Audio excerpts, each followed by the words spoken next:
Hello friends, legal के कुछ question answers discuss करने वाले हैं।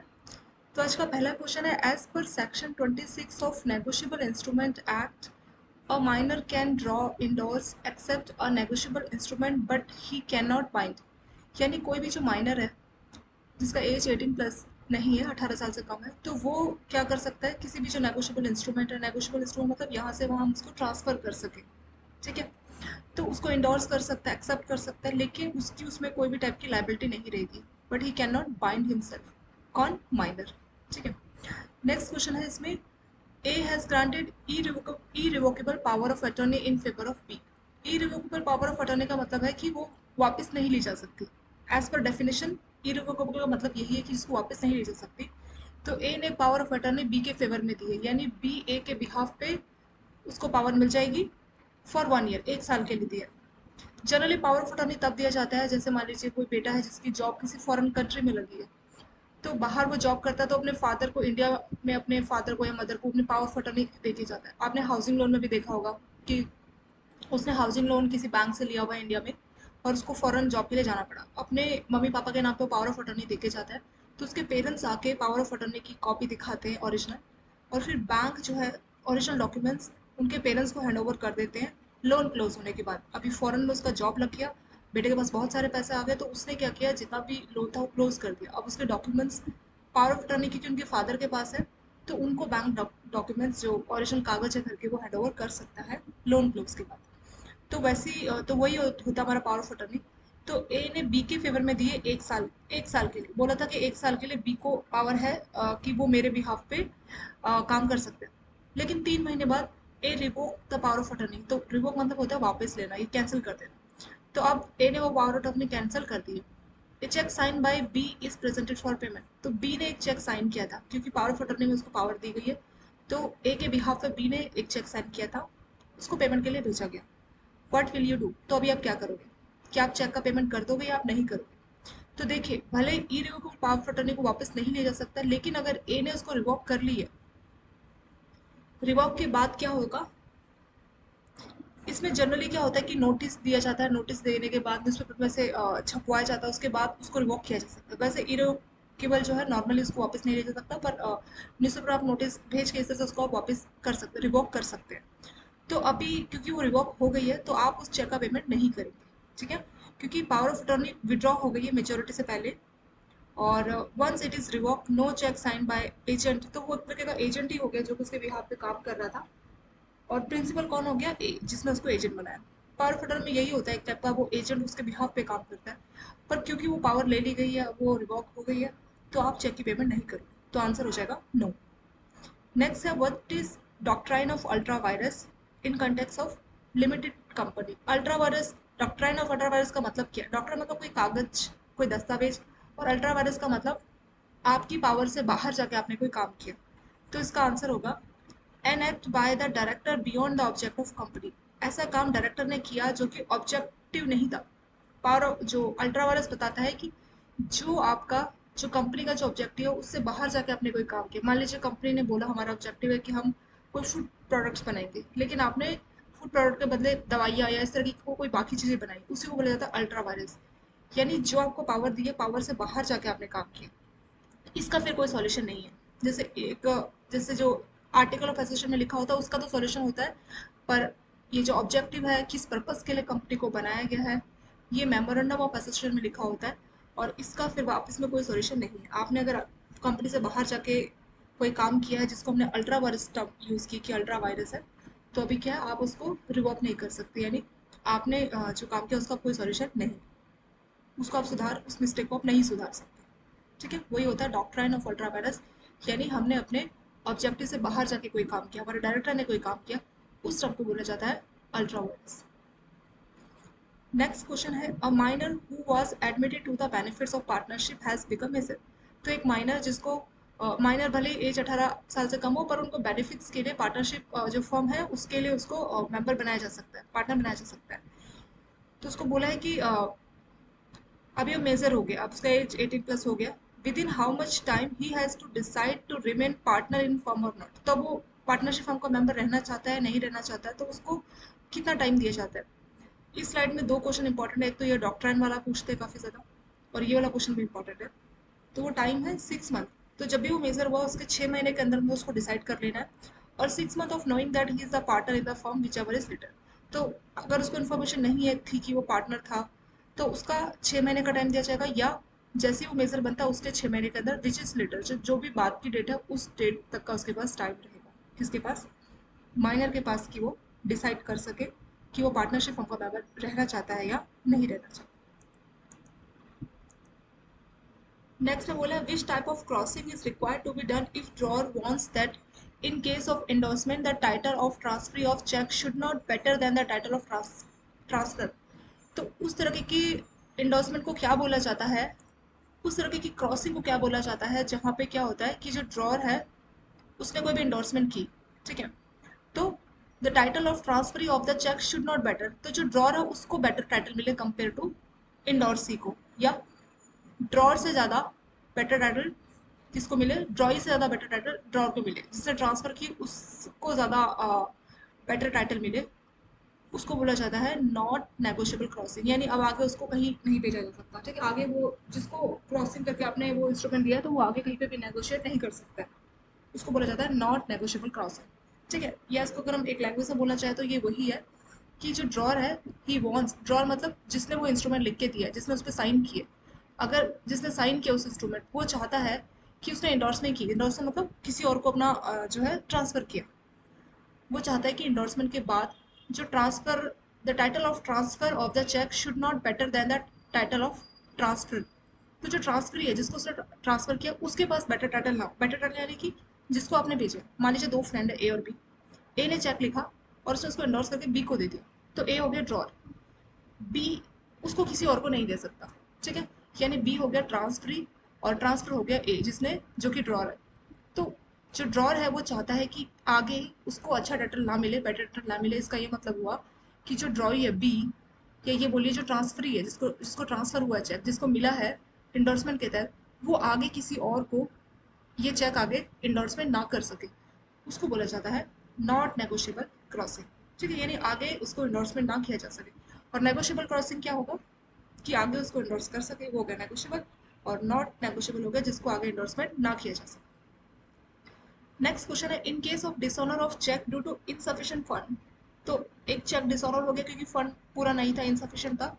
For enforcing right under section 138 negotiable instrument act, तो होता क्या है कि चेक पे पूरा मतलब बैलेंस नहीं है और आपने चेक दे दिया, तो इनसफिशिएंट फंड की वजह से डिसऑनर हो गया।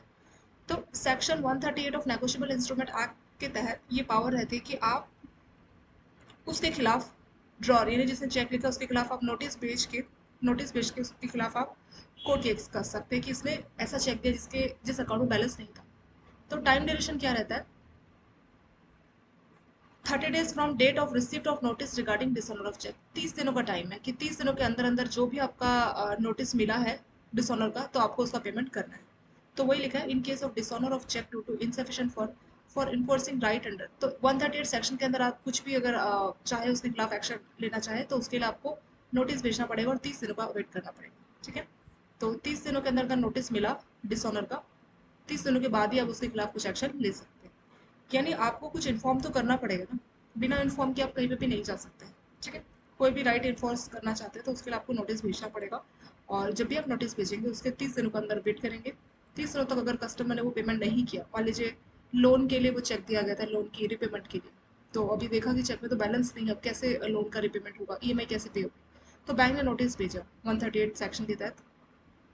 वो पेमेंट एंड सेटलमेंट सेक्शन 25 रहता है, section 138 of negotiable instrument act. तो उसमें बताया गया है कि 30 दिनों का टाइम दीजिए एक नोटिस भेज के, अगर कस्टमर 30 दिन तक नहीं पेमेंट करता तो आगे आप अपने बोरोवर के खिलाफ, जो आपका ड्रॉर है चेक का ड्रॉर, उसके खिलाफ आप आगे कोर्ट केस कर सकते हैं। टाइम क्या है, 30 डेज।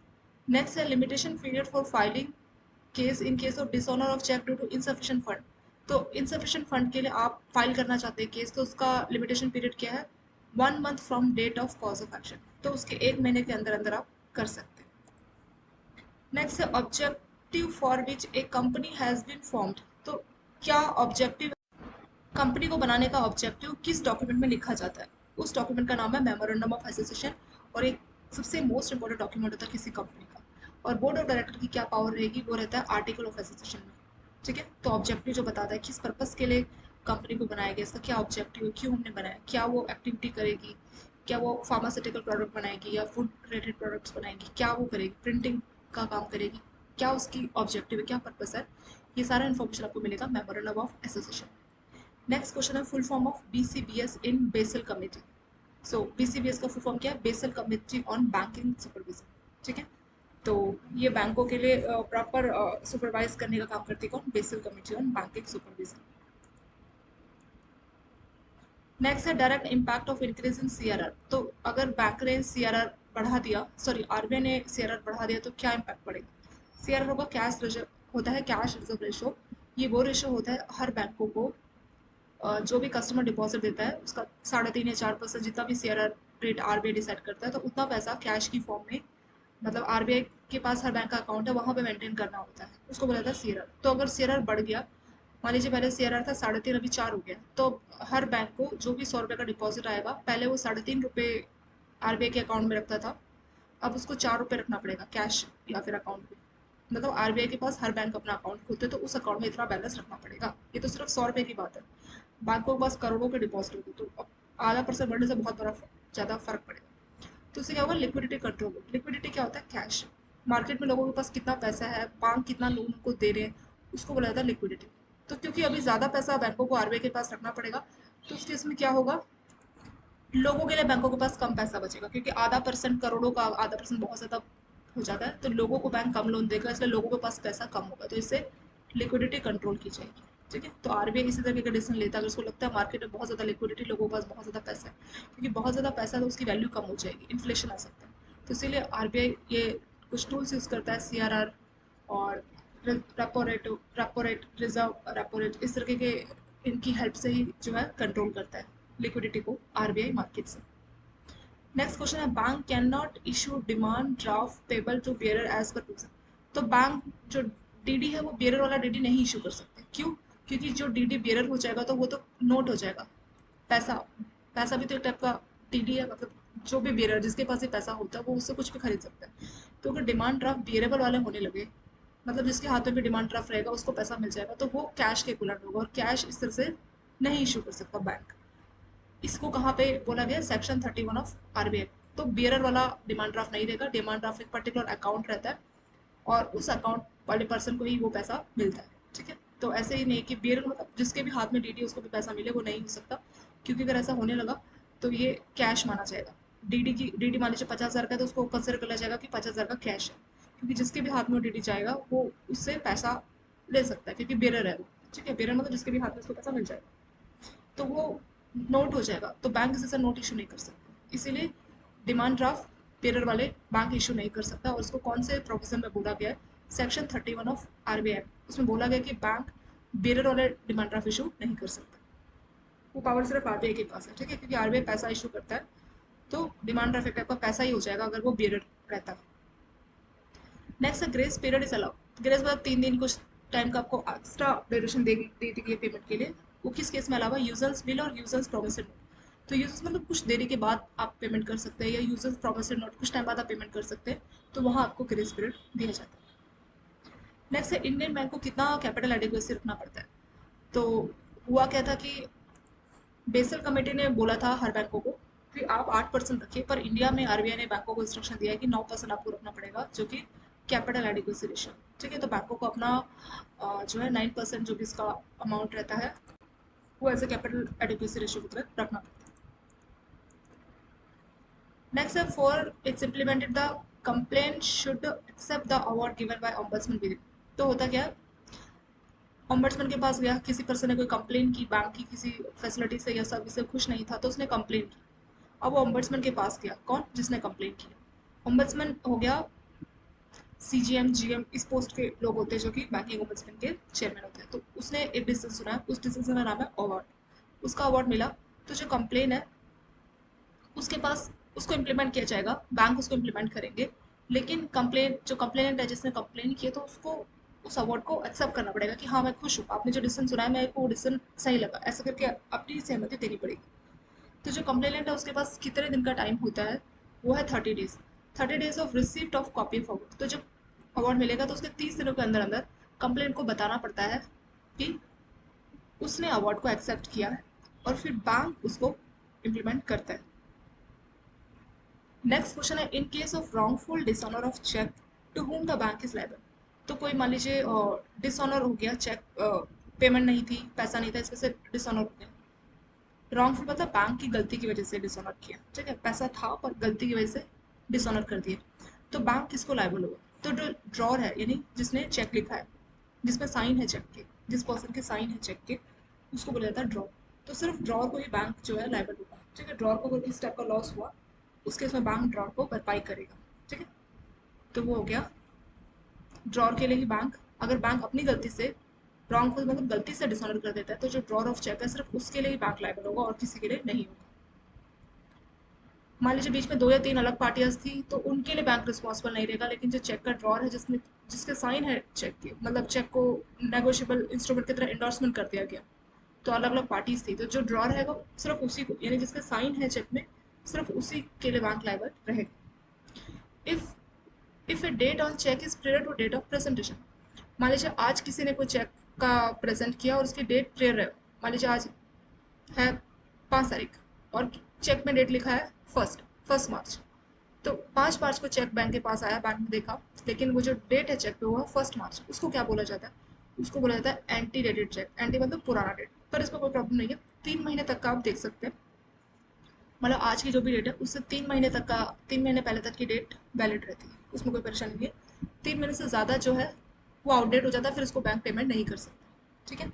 सो अगर चेक पे पुरानी डेट लिखी गई है, उसको बोला जाता है एंटी डेटेड, और 3 महीने तक की एंटी डेटेड चेक को बैंक पेमेंट कर सकते हैं। What does the right of nominee starts in case of, अगर इसी क्वेश्चन में मान लीजिए पोस्ट डेट फ्यूचर डेट होता, तो फ्यूचर डेट के चेक्स पे बैंक पेमेंट नहीं कर सकता। मान लीजिए आज है 5 तारीख और चेक पे डेट लिखा है 6 तारीख, तो उसको बैंक पेमेंट नहीं कर सकता। आजकल तो बैंकों के सिस्टम में ही अलाउ नहीं करता है, जो भी हम सिस्टम यूज़ करते हैं, तो सिस्टम ऑटोमेटिकली मना कर देता है कि 6 तारीख कल का डेट है, फ्यूचर डेट का पेमेंट नहीं करेगा। पर जस्ट अगर इन्फॉर्मेशन की बात करें, उसको बोला जाता है पोस्ट डेटेड चेक, और बैंक पोस्ट डेटेड चेक के लिए पेमेंट नहीं करेगा। अगर मान लीजिए सिस्टम में नहीं दिया, या फिर पोस्ट डेटेड चेक था पर कुछ रॉन्ग इन्फॉर्मेशन डाल के आपने उसका पेमेंट करवा लिया, तो उसमें बैंक लायबल हो जाएगा, ठीक है, क्योंकि कस्टमर कई बार चेक को कैंसिल भी कर सकता है। तो पोस्ट डेटेड चेक को बैंक पेमेंट नहीं कर सकता, वो अमान्य हो जाता है। नेक्स्ट है, when does the right of nominee start in case of deposit. तो नॉमिनी को कब राइट मिलता है डिपॉजिट अकाउंट में? जितने भी डिपॉजिटर्स है, 2 3 जितने भी लोग हैं, सबकी डेथ के बाद ही नॉमिनी का रोल इसमें आता है, ठीक है, after death of all the depositors. कुछ जॉइंट अकाउंट होते हैं, तो उन सब की इसमें बात करें। नेक्स्ट क्वेश्चन है, for injecting money in the market what type of transaction is undertaken. तो इंजेक्टिंग मतलब पैसे को मार्केट में इंजेक्ट करना है। तो रेपो और रिवर्स रेपो, ये वो रेट है जिसको घटा या बढ़ा के आरबीआई जो है मनी को मार्केट में कंट्रोल करता है। कैसे कंट्रोल करता है रेपो और रिवर्स रेपो से?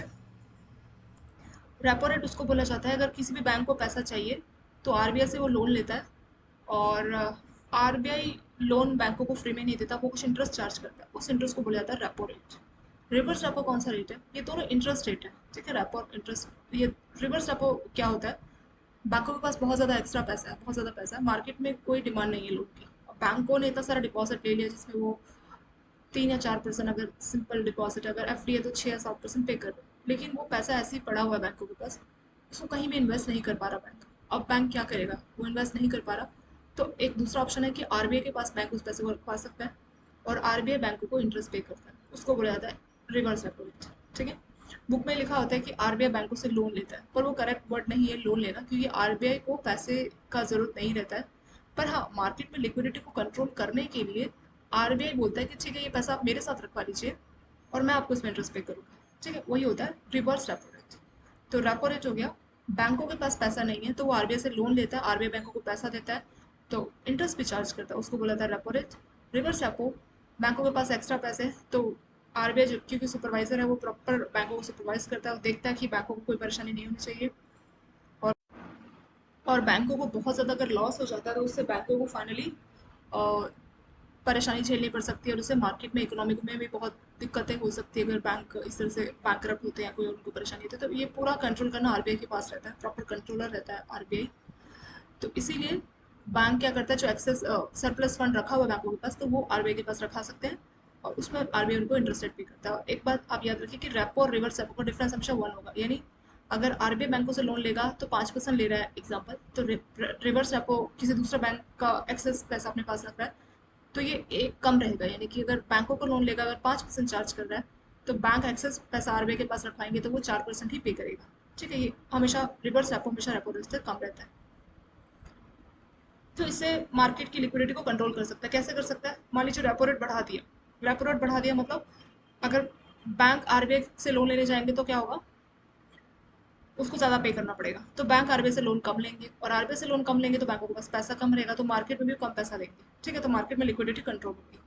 रिवर्स रेपो कब करता है? रिवर्स रेपो मान लीजिए आरबीआई ने बढ़ा दिया, तो रिवर्स रेपो ज़्यादा बढ़ा दिया तो बैंक देखेंगे कि मार्केट में लोन देने से अच्छा कि आरबीआई के पास ही पैसा रखो, तो बैंक मार्केट में लोन देने से ज़्यादा प्रेफर करेंगे आरबीआई के पास एक्सेस पैसा रखवाने के लिए, क्योंकि वहाँ अच्छा इंटरेस्ट रेट मिल रहा है और कोई रिस्क भी नहीं है।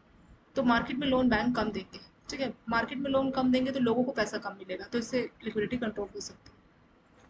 तो आरबीआई देखता है मार्केट में लिक्विडिटी ज़्यादा है कम है, उस हिसाब से डिसाइड करता है कि रेपो रेट को बढ़ाना है या घटाना है या रिवर्स रेपो को बढ़ाना है घटाना है, तो इस तरह से मार्केट में कंट्रोल करता है पैसे के इंजेक्शन को, injecting of money. Next question है, A post dated cheque is pass in account of customer. Post dated यानी कि अभी हमने पहले भी देखा था स्लाइड में, फ्यूचर डेट का चेक। तो किसी कस्टमर के अकाउंट के लिए पोस्ट डेटेड चेक दिया गया but another cheque which was in order was dishonour due to insufficient fund, what is liability of bank. तो दूसरा चेक था जो कि ऑर्डर में था, मतलब उसमें आज का डेट था या अभी से 3 महीने पहले तक का डेट था, यानी वो सही डेट का चेक था, उसको डिसऑनर कर दिया गया इनसफिशिएंट फंड की वजह से, तो बैंक की क्या लायबिलिटी रहेगी।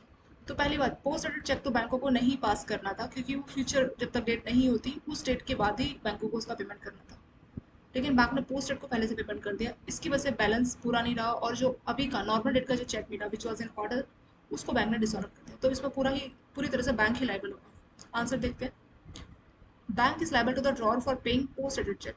तो फ्यूचर डेट का जो चेक है उसको पहले से आपने एडवांस में पे कर दिया तो बैंक उसके लिए लाइबल होगा।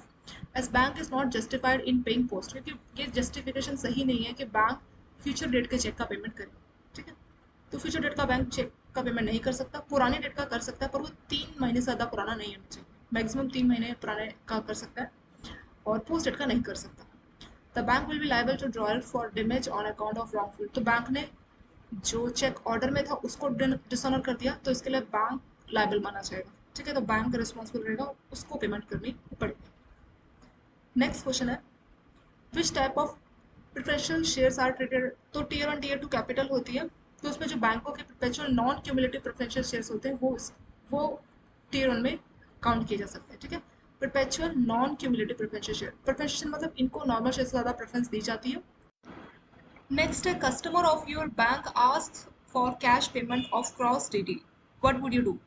तो एक कस्टमर आता है और उसने देखा कि क्रॉस डीडी डीडी क्रॉस और उसका बोला कि मेरे को कैश पेमेंट दे दीजिए, तो व्हाट वुड यू डू। तो आप क्या उसको कैश दे देंगे? Generally payment only through bank account के थ्रू पेमेंट की जाती है डीडी में, डीडी को डेबिट करके बैंक अकाउंट में जो आपका अकाउंट है उसमें बैंक ट्रांसफर करता है। However bank can pay after duly satisfying the genuineness of that draft and pay, but bank will continue to be liable to true honour if recipient is not. तो अगर आपने generally उसमें जो account बोला है वहीं पे पेमेंट की जाती है, तो बैंक जो है ड्राफ्ट की जेन्युइननेस देखने के बाद पेमेंट कर सकता है, मतलब जो ऑनर है ट्री ऑनर है, बियर नहीं, जो ट्री ऑनर जिसका नाम लिखा है, ठीक है, उसका अकाउंट नंबर लिखा है, तो वो अपने प्रूफ दिखा के कि हाँ मैं ही वो ऑनर हूँ, मुझे कैश दे दीजिए, बैंक ऐसा कर सकता है पे को। लेकिन बैंक लायबल होगा अगर उसका ट्री ओनर, अगर पता लगता है कि जो ट्री ओनर कोई दूसरा है और बैंक अच्छे से नहीं जेन्युइननेस पता कर पाया कि कौन जेन्युइन कस्टमर था, उस केस में बैंक लायबल रहेगा। ठीक है, अगर रिसिपिएंट वो ट्री ओनर नहीं है तो उस केस में बैंक लायबल होगा। तो जनरली जो क्रॉस डीडी इन सबका पेमेंट अकाउंट में ही किया जाता है जो कि डीडी में मेंशन रहता है।